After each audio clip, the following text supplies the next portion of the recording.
Hey, what's up guys, I'm Styler and today I'm going to review the UMIDIGI G, a China budget smartphone with a super nice 5-inch design, which is very close to the iPhone 7. So the big question, is this phone any good or is it shit? Well, let's check it out in this video and let's run it through different tests, and in the end of the video I will list all the pros and cons, so stay tuned for more.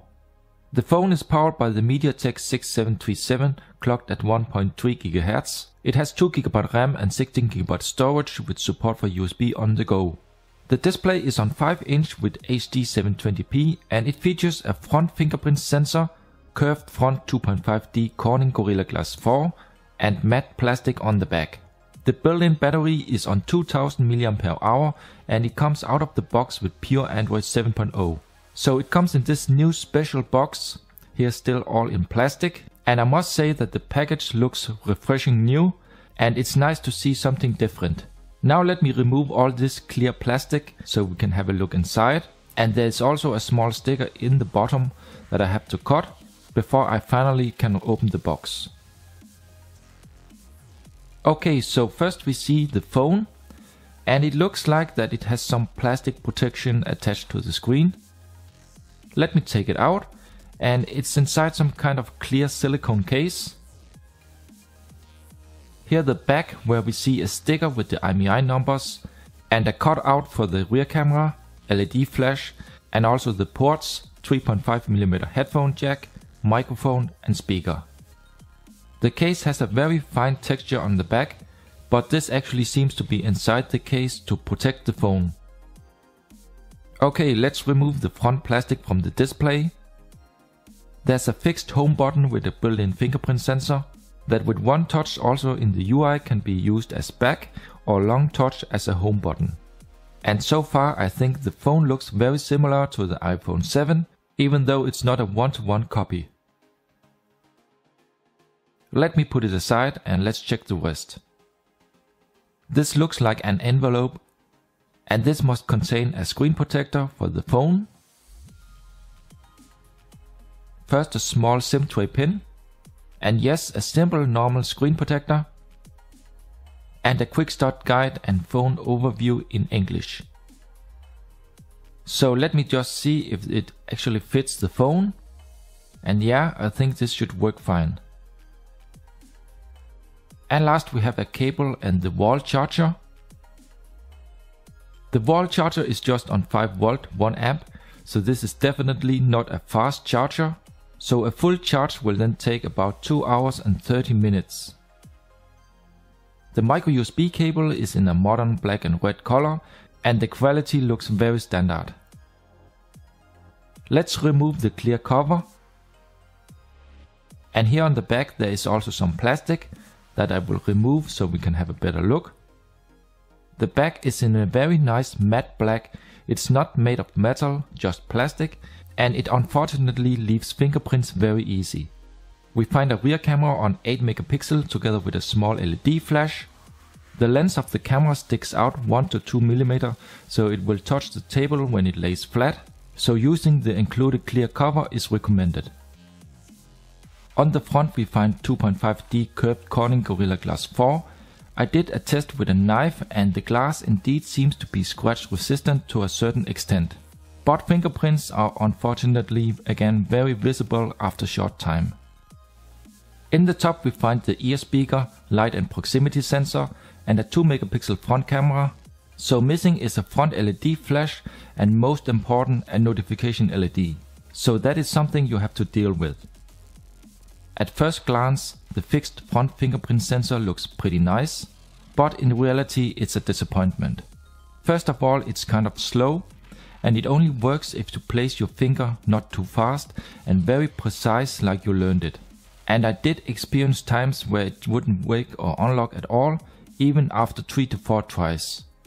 I really hope that UMIDIGI can optimize this further so it works better and faster, because right now it works kind of bad, and using the fingerprint sensor where it doesn't unlock is over time becoming very annoying. The phone is about 7.5mm thin and the SIM tray is placed on the left side. On my device it feels like the tray is a little bit deeper inside than the rest of the frame, so it's not 100% perfect aligned. Personally it doesn't matter for me, but it's still a small detail to mention. Let's have a closer look at the tray.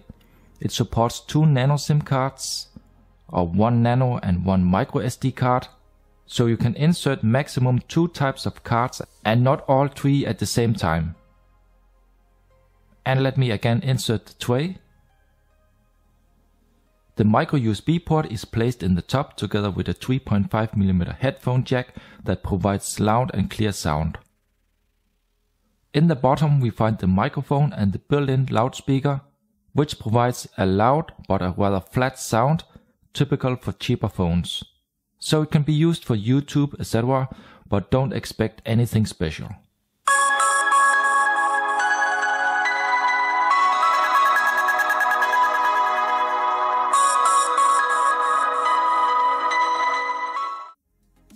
The power and volume buttons on the right are made of metal and very solid and responsive. Regarding the quality of the rear and front camera, considering the low price, the 8MP main camera is in my opinion actually quite okay. I didn't really expect much in the beginning, but I was pleasantly surprised. In daylight it takes some very decent vibrant pictures with good details without any blurry corners. And the front-facing camera is able to shoot some okay pictures, which is more than enough for social medias. In low light the cameras of course struggles and pictures will have more noise.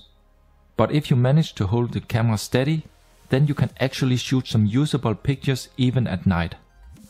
In video mode it supports electronic image stabilization, but it will only record in HD with heavy compression and not full HD.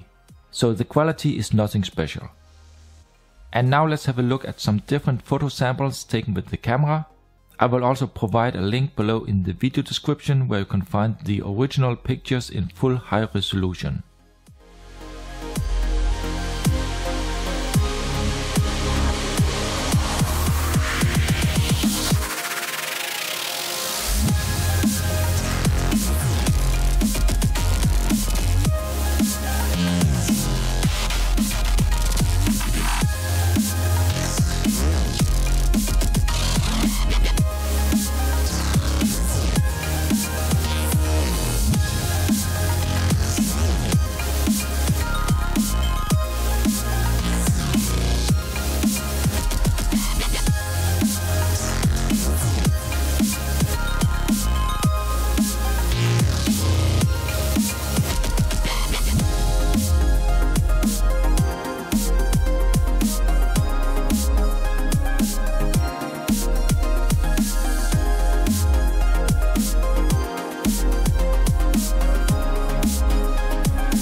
Double tap to wake is supported in the settings.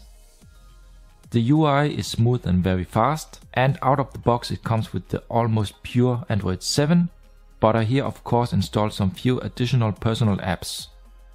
It only offers on-screen buttons, so there are no hardware buttons.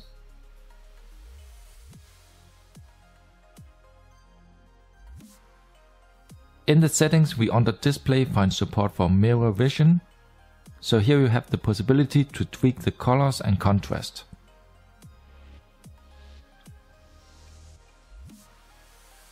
And further below we find something called Assist App. In here we have the double tap to wake.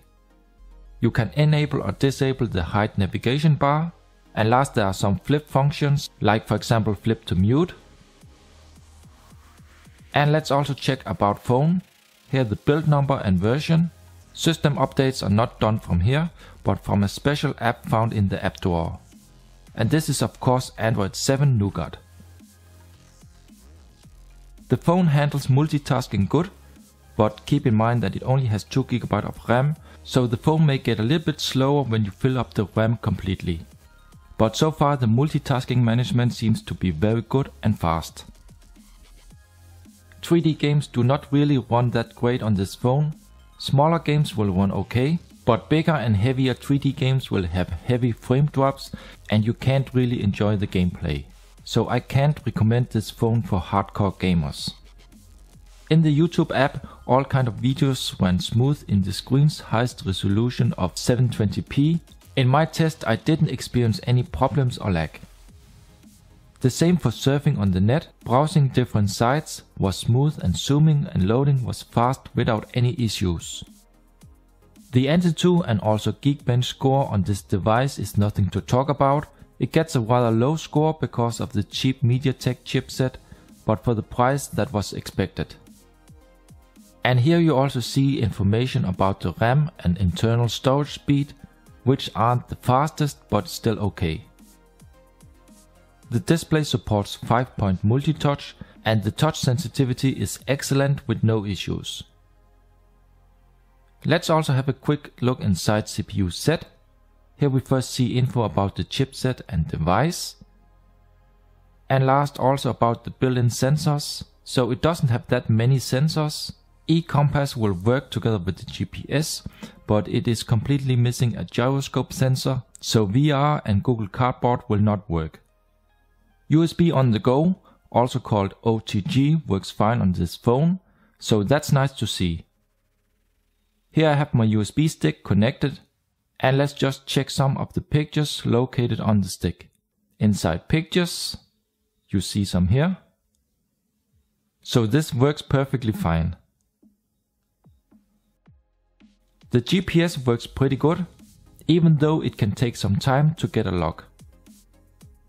The signals are average and stable and good enough for car map navigation together with support for eCompass, but it unfortunately doesn't seem to support any GLONASS.